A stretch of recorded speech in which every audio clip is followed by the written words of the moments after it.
Ladies and gentlemen, welcome to DALESCENTER NASCAR Betting, the Cookout Clash preview for 2026.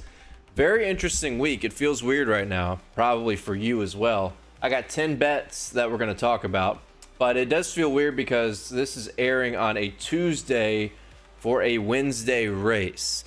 Welcome back, COVID-19. That's what it feels like with a midweek race, but we also have rain in the area, potential snow in the area. That has a major impact on how we cap this race, because if you get rain and snow, I don't know what the strategy really is. So let's keep our fingers crossed that that doesn't happen, because what an unprecedented moment. I mean, behind me is the LA Coliseum. I'm sure it's sunny out there. Could have done it again or gone to Daytona where it's also frigid. But I don't know where to lean if it rains or snows and becomes a snow bowl at this very short Bowman Gray Stadium in Winston-Salem, North Carolina, the Madhouse. And it will be madder than hell if we get rain or just any type of precipitation on Wednesday evening. So, lines on the bottom of your screen, courtesy of DraftKings Sportsbook. They're not the best lines, so just keep that in mind. There are some pretty big discrepancies amongst all the sports books that I've been monitoring as of Monday evening, and they could have dropped earlier, but Hard Rock has top 5 and top 10 odds for the Clash. So if Hard Rock has top 5s and top 10s, I believe Bet365 would as well. So check that out. I'm not sure about Caesars. I haven't plugged anything there. But just keep in mind, if you're going to bet on Hard Rock, and maybe Bet365 too, someone can correct me. Let me know in the comments if I'm right or wrong about this. But I do know that if you do bet on Hard Rock, or at least I think if you bet on Hard Rock, it's action no matter what. AKA, if you bet on a driver and they don't make the main event, I think you lose that bet. Like on some books, that bet would void. Like I believe that bet would void on DraftKings and FanDuel because they wouldn't start the main event. So keep that in mind. House rules, very important for this race. I recommend checking out Greg Mathern, Ryan Stevens at Win the Race. I don't know if they've updated their yearly article, but typically they put out an article every single year on their site that summarizes the house rules on every single sports book regarding what constitutes action, I guess is the best way to put it. And the Clash is the prime example of where that could help you or where it could hurt you, because we're supposed to have heat races. Heat races are canceled, but you have basically half the field that makes it. A little more than half the field. It's going to be 23 total drivers that make the main event, but that's 15 drivers that get cut. And there's a decent likelihood that one of the drivers that doesn't make the main event is a potential top 10, maybe borderline top 5 guy. So just keep that in mind. Check them out. They're very helpful in that aspect. And try to read house rules. Try to find the sportsbook rules on every single site before you make a bet.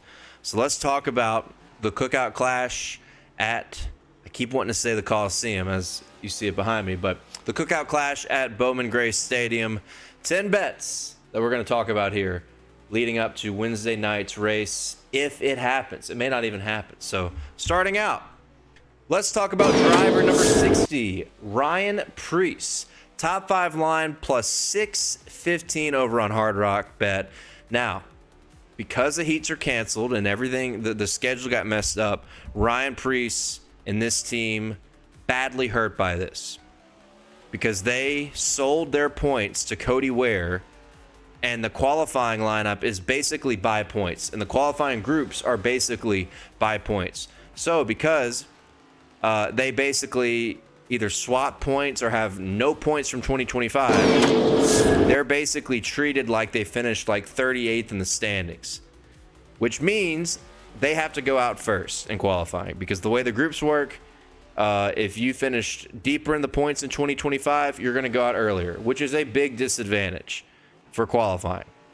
So my issue here is, will they qualify for the main event? Probably not. They're probably going to have to get in on an LCQ, which the last chance qualifier the top 2 make it in. And then the third guy that gets in to make it a 23-car field is by a provisional who was the highest finishing driver in points in 2025. Preece will not be eligible for that because of the situation I just explained. So that does hurt. However, I do think if Ryan Preece gets into the main event, you saw the 35-1 outright as well. I think he's going to pass a lot of cars. I think this is right in his wheelhouse. They had a tremendous amount of speed on this track type in 2025. Hell, they had a great amount of speed at multiple different track types in 2025. Ryan Preece was a top 15 machine last year. So I like the momentum building off of a good first year in a new team. I mean, you could argue for most of the year they outperformed Chris Buescher. You could argue they were the best RFK car in terms of finishing races off in 2025 in that car, in that team's first year. Now you come to Bowman Gray, where tight, short track. I feel like this is right in Ryan Preece's wheelhouse. He finished 11th here last year after I think he had a strong heat, passed a bunch of cars. He could do better for sure. And of course, as I said, and I reiterate, I am a little nervous due to the fact that he has a huge disadvantage in qualifying. He goes out early. The guys that go out late are probably going to put down the best lap times, which means he's going to have to win or finish second in the last chance qualifier. But if he gets in, I think he's going to be a threat for a top 5. I don't know about outright. I mean, Ryan Blaney proved us wrong last year. He went from 23rd to 2nd. And worth noting that 5 of the top 10 finishers in 2025 started 10th or worse. So you can pass. And honestly, I like the bet even more if it rains. I think if we have rain tires put on, you're going to see some crazy, drastic comers and goers. So keep that in mind as well. It's a good long shot bet, but it is risky considering Hard Rock Bet, I think, will take it as action regardless if he makes the main event or not. Moving on to the next guy here. Weird seeing this, right? Because you're looking at the Brad Keselowski number 6. I'm sticking with another long shot type of guy, Corey LaJoie, who has won at Bowman Gray before. You could say, who gives a shit? It doesn't matter. 13 years ago in like an ARCA car or whatever it was, K&N West, East. But big opportunity for Corey LaJoie, and these RFK cars have been really good at this track type. And they were really good at the Clash last year. Corey LaJoie, because of Brad Keselowski's point standing last year, is also in the second qualifying group, which is huge. Because I think, as I said, going out later is going to be more beneficial. Going out in that second group, he could qualify for the main event. And I know I've got the top 5 on here, basically 18-1. These are both also via Hard Rock Bet, so check your bet 365 as well. I think Corey LaJoie could grind out a top 10. The top 5 is a long shot for a reason, right? And he's 150-1 to win on BetMGM. But Corey LaJoie, he can perform on a short track, okay? And he's in good equipment. He can make it happen. Another guy that I kind of like if it rains. I kind of like the potential of chaos if it starts raining. So regardless, rain or not, Corey LaJoie, he's a formidable underdog play and good equipment with a team that performed well in this race last year. And Corey's a good short track racer. Oh, and the qualifying group thing I think is really important, because if he can get into the main event and that top 23, that top 10 at plus 450, I think, becomes extremely more valuable.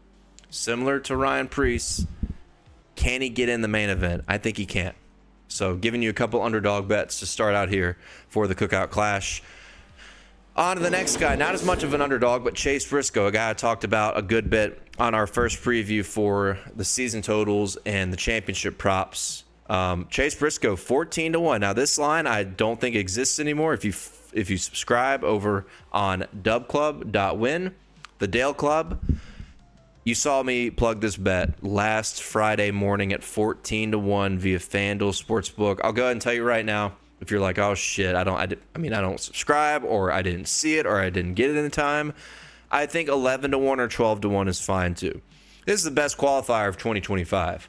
Track position is very important in this race. Between all the clash races at these short tracks, whether it was a Coliseum behind me or Bowman Gray, every single winner has started 4th or better, and 2 of the winners have started from the pole. And I think the 3rd started from the 2nd position. So that bodes well for a guy that was a rocket man of his own in 2025. He qualifies up front. He's going to be a factor. He qualifies up front. 11-1 will not be available. Let's make sure we're clear on that. He's in the final group because he had an outstanding year in 2025. Love the momentum they had from a fantastic first year together, him and Joe Gibbs Racing. I think Chase Briscoe could be a threat on Wednesday night. I know this particular track type could be the issue. He's not the best, purest short track racer, but he's proven he can win at any track type you throw in front of him. And with the best equipment arguably in the series, Joe Gibbs Racing, best qualifying team in the series, easily 14-1, 12-1, 11-1. Not bad for Chase Briscoe heading into Wednesday night. Next up, going right. Look, just listen to me right now, okay? There is a huge chance, a high chance, we will be betting on Joey Logano for the first 4 weeks of the season, or 3 weeks, right? Clash, Daytona 500, Atlanta. What's after Atlanta? Phoenix? I don't know. We're probably going to be betting on Logano the first 3 weeks of the season. It's just the way it is. Another guy, 14-1. I don't think this line exists anymore. Similar to Briscoe, 11-1, 12-1 if you can find it. I think 12-1 is available on BetMGM, so check that out. Still good. It's even year Logano, ladies and gentlemen. And yes, he hasn't won a point race at a short track since the beginning of the Gen 7 era. If you want to count Phoenix, Phoenix has good short track characteristics. I like to include Phoenix in some short track data. But pure short tracks has not won a points race, but he's won multiple exhibition races. He won the All-Star race at North Wilkesboro, and he won the Clash in 2022. He got a top 5 in this race last year. Rain, no rain, I don't care. I'm betting on Joey Logano. I'm betting on Joey Logano to win the Clash. He's just too dangerous, man. First race, guns blazing, bald Gano. I mean, the narrative just fits perfectly for Joey Logano to come out and win the first race of 2026. So keep an eye on Joey Logano on Wednesday night. He's going to be a threat. He's going to be a contender, regardless of the conditions, in my opinion. On to the next guy, Christopher Bell. This is an interesting one. This is partially a gut play. I said this on my iRacing live stream the other day on kick.com. My gut's kind of telling me Christopher Bell. I feel like he's extremely slept on. You can say whatever about 10-1. The 10-1 line is on FanDuel. I have not bet this yet, but when I look around, I think Christopher Bell is arguably the best in this series on these short, flat racetracks. It's well documented how good he is at New Hampshire. He's won at Martinsville before. He's won twice at Phoenix. And last year, at this kind of track type behind me, they were a rocket throughout the season. Maybe didn't get all the wins. He did win at Bristol. But to segue, that win at Bristol has another interesting trend about Christopher Bell. You look back in the Gen 7 era, we've had several of these bizarre, chaotic, adverse races regarding Goodyear's tire compound. Seems like Christopher Bell has excelled in these seemingly adverse situations, especially regarding tire problems, right? He won the final dirt race at Bristol. If you remember those races, the tires were insane at that race.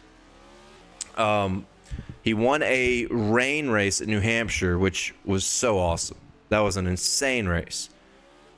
He won the tire debacle race last year at Bristol.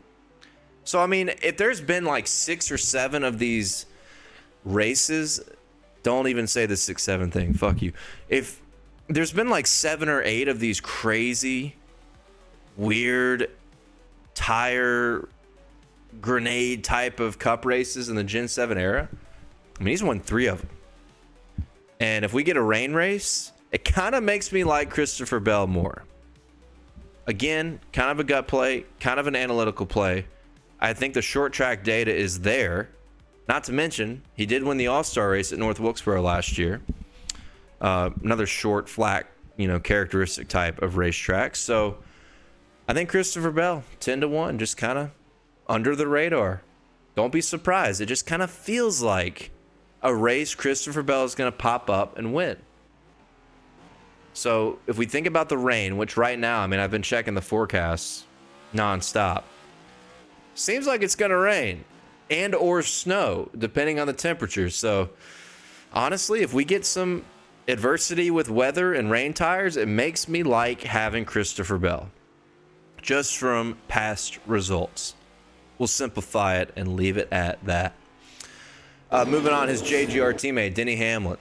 Obviously, we're all thinking about Denny Hamlin and his entire family. He's had just such a tragic offseason.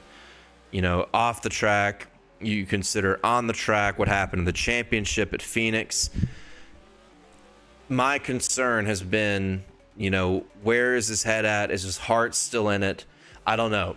We'll find out. But what is apparent is how good he is at this track type. Denny Hamlin has been phenomenal at these short tracks, these short flat tracks. Arguably the best in Cup, like Christopher Bell. But in the Clash in particular, where Bell has struggled, you look at these Coliseum clashes and the Clash last year, Christopher Bell has not been near as good as Denny Hamlin. 3 years in a row, Denny Hamlin has been a front runner and a winning contender.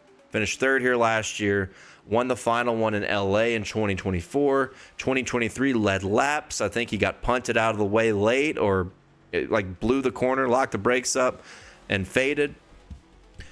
Point is, 3 years in a row at this exact track type behind me, Denny Hamlin has been a contender for the win. And I'm just not going to let that slide. 7-1 on FanDuel. When you look at the lines on the bottom of the screen, DraftKings has plus 550. Other books have 5-1. Yeah, I'll take that 7-1.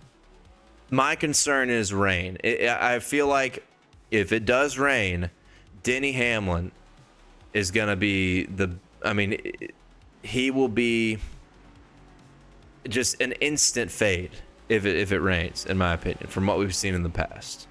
But I don't know. It's a completely different track in terms of what we've seen with rain conditions. We saw New Hampshire, but New Hampshire, I think is extremely different than Bowman Gray Stadium. So, 7-1, the price play, I think the price matters here. I don't know if I'd want to bet 5-1 with uncertain conditions, but you're going to put 7-1 out there. I think I could live with that, considering he could go out, qualify on the pole, qualify top 3, and then every book drops him down to 5-1 before green flag. So I think Denny Hamlin at 7-1 at that price is worth a bet before we hit Wednesday. And we hit track time at 10 a.m. or something. So I like Denny Hamlin leading into the Clash. Next up, Ryan Blaney. Similar to Hamlin. I know I wrote on here that he's the outright favorite for a reason, and on most books he is. He's not on DraftKings, but I see plus 650 for the guy that had, in my view, the best long run car of 2025. He definitely had the best car here last year. I think he just used everything up trying to get by Chase Elliott after driving from 23rd to 2nd at a track that a lot of us thought that no one would be able to pass. I think plus 650 is another bet. You've got options on these books where you can get both of the favorites, two of the guys you would expect to have the two best cars, better than 6-1. To me, that's not bad. So plus 650 for Ryan Blaney.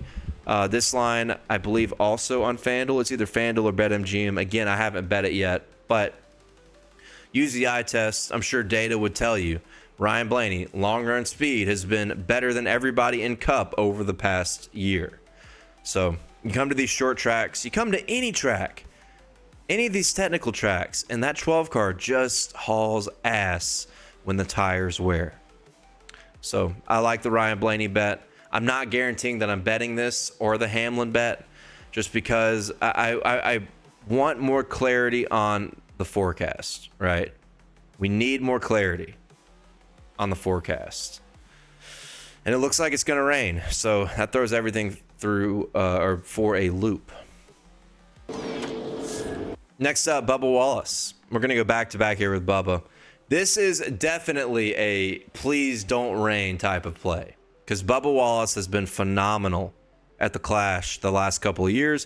2024, battled up front, got dumped by Kyle Larson on the white flag when he was contending for a top 5. Last year passed a lot of cars, got a top 5. I think Bubba, you look at 33-1, that line is available on Bet Rivers, Canby books. I think Bubba is a threat if it stays dry. I don't know what will happen if it rains, but this track type has been pretty good for Bubba Wallace. Underrated short track racer in Cup. You know, we think of 2311 as being a juggernaut on the 1.5 miles. Bubba's a good super speedway racer. He won a dual race last year. Obviously, his first win came at Talladega, but the guy's a good short track racer. And over the past 2 years at 2 different racetracks, this one and Bowman Gray, he's been a top 5 guy. So love Bubba in this spot, hoping it stays dry. And to add on to that, top 10 plus 160 via Hard Rock. He is in that final qualifying group, so he's got a great draw to have a good qualifying spot and make sure he makes the main event. That plus 160 is tempting to hammer, man. If it was for sure not going to rain or snow, I'd hammer. This is a 3-unit bet in dry conditions. So I love that line at plus 160. I also like, also via Hard Rock, a top 5 at plus 550, or I think plus 540 is what I saw on Hard Rock Bet as well. It's so frustrating with the weather conditions, because most of these bets I'm telling you about are bets that I would hammer in dry conditions before we hit the track on Wednesday morning / afternoon. But if we get normal conditions, semi-normal conditions, watch out for Bubba Wallace. I think he's a fantastic sleeper heading into the Cookout Clash at Bowman Gray Stadium. That is everybody I have here for you as we get ready. And I'm going to check the weather forecast before I sign off of here and finish recording. But as I've kind of told my Discord and I've mentioned in my live streams, it's probably best to go light. Like, if I build a card, or if you built a betting card, and you're whatever you think you should bet, cut everything in half in case it rains. Another guy I would like to point out and give a shout here, if it does rain, Shane Van Gisbergen ran really well here last year, has a great draw in qualifying. If it does rain, feels like that could help him out if everybody has to put on rain tires. So SVG, maybe another solid sleeper. You know, he's like 80 to 100 to 1 to win. I didn't see what his top, we'll find out. Let's find out. I want to look at what Hard Rock might have on an SVG top 5 or top 10.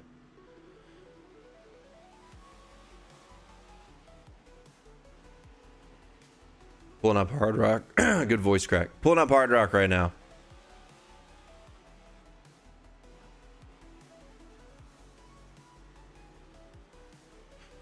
The Clash.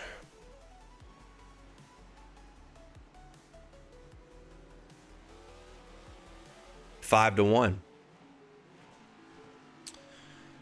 5 to 1 for a top 10. That's not bad. You know, I kind of like the way they've got top 10s priced, because most of these guys I feel like are priced similarly to a normal technical race, like a race at Phoenix or Bristol or Martinsville or wherever, where you know for certain you will have 38 cars on the field. I feel like they're priced like it's going to be a 38 car field, but the field's going to be cut in half. Not exactly in half. You're going to cut 15 drivers, but if you had bet SVG top 10 at 5-1 before they hit the track, and then SVG qualifies 14th, makes the main event, aren't you going to feel super good about that? A guy who finished 9th here last year in this race at this track? I would. I just feel like the value will erupt if your guy makes the main event. So someone like SVG, someone like a Corey LaJoie, these guys who have decent qualifying advantages and good equipment, could be worth betting before. But yeah, wanted to give a shout to SVG as well. And to see all of my NASCAR bets, be sure to check out dubclub.win. Link in the bio. The Dale Club rocking and rolling in 2026. Again, I'm not 1,000% certain what this betting card is going to look like. The weather has a major impact. But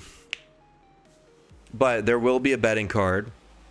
If I lay more bets out there today, there will likely be more bets after qualifying, after the last chance qualifier, if the books will reopen anything. And you'll only be able to see that on dubclub.win. I want to show real quick, I want to show you guys one other thing before I call this. I know I didn't even realize we're spectating Logano. That could be a sign. Where is it?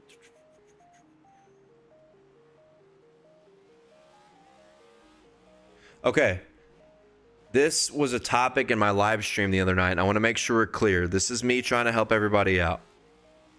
I will have a NASCAR Betting 101 video drop on this channel, either end of this week or beginning of next week, so be on the lookout for that. But what I want to show you guys is how deceptive this can be, and it looks worse on your phone. So DraftKings Sportsbook, right? You see winner, driver props, race props. You click driver props, it says tomorrow, right? Cookout, that's obviously the Clash. I guess not obviously, but it says tomorrow. These are head-to-head matchups for the Clash. Race props, it does say Cookout Clash. They have top Chevy, top Ford, top Toyota. By the way, I like the Bubba Wallace top Toyota. Good underdog bet there at 11-1. But what I want to show you guys, and I know this is going to happen, people are going to get mixed up. You see race lines, top 10, top 5. It's already happened from someone that reached out to me. Okay, this is new. This is new as of this morning. Okay, so originally what it would do, I can't believe this because I've been refreshing all night the last day or so. And they just now uploaded top 5s and top 10s at the time that I'm recording. But what I was going to show you to try to help you out is originally when you would switch to top 10, it would show top 10 lines, but it would be for the Daytona 500. And like I said, if you look at this on your phone, it looked way more deceptive. People were betting top 10s and top 5s, thinking they were betting on the Clash, but they were betting on the Daytona 500. If you've been refreshing DraftKings, you've probably noticed this. But now DraftKings has top 5s and they have top 10s. So that's awesome. Anything stick out here? Not really. Let's look at top 10.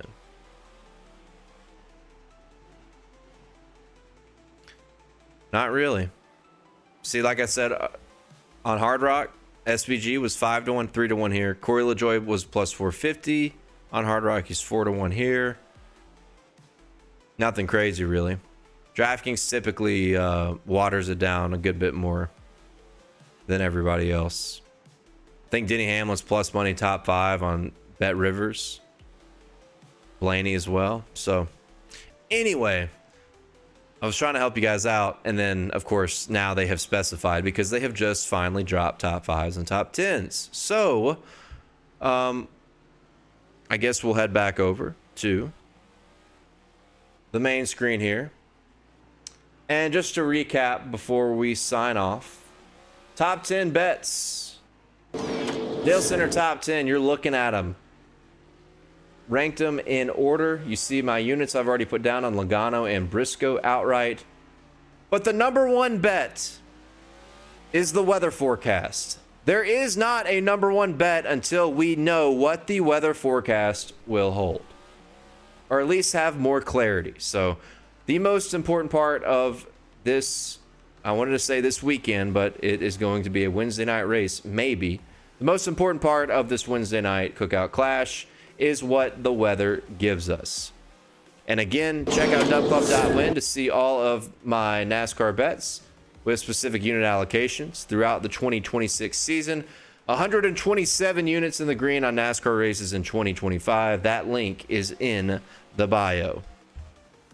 Well, thank you guys for watching. Again, I'll have a NASCAR Betting 101 video dropping either end of this week or early next week before the Daytona 500. Just in case anybody is new here, doesn't understand some of the terminology, has issues like I was trying to show you, which you would be surprised, happens all the time, where people bet on the wrong thing. They somehow bet on a championship future when they think they're betting on the Daytona 500 or any race for that matter. And DraftKings had it really, they had deceptive pricing where it was easy to think you were betting on a top 5 for the Clash or top 10 for the Clash, and you were actually betting on the Daytona 500. So if you're new, even if you're not new, read everything before you place a bet, because it can be confusing. And it's real quick to just impulsively plug something, bet it, and be like, oh shit, I bet the wrong thing. Happens all the time, especially at the beginning of these seasons. So I'll have a NASCAR Betting 101, and I'll recap that particular topic amongst many others as we gear up for the 2026 NASCAR season. And I think it's going to start on Wednesday night with the Cookout Clash. We're all kind of confused. We're all kind of like, hey, what the fuck's going to happen? Should we go back to Daytona? Wreck a bunch of cars there? Would that be better than what we got going on behind us, even though behind us is not sunny like it was in LA? It did rain one time in LA, actually. I don't know. Maybe we get a snow bowl. So monitor the weather. It could change everything leading into Wednesday night. Thank you guys for watching Dale Center NASCAR Betting. If I help you win some money, please like, share, subscribe for more throughout the 2026 NASCAR season. Good luck, and subscribe over on Dub Club if you want to see all the NASCAR bets for the Cookout Clash at Bowman Gray Stadium.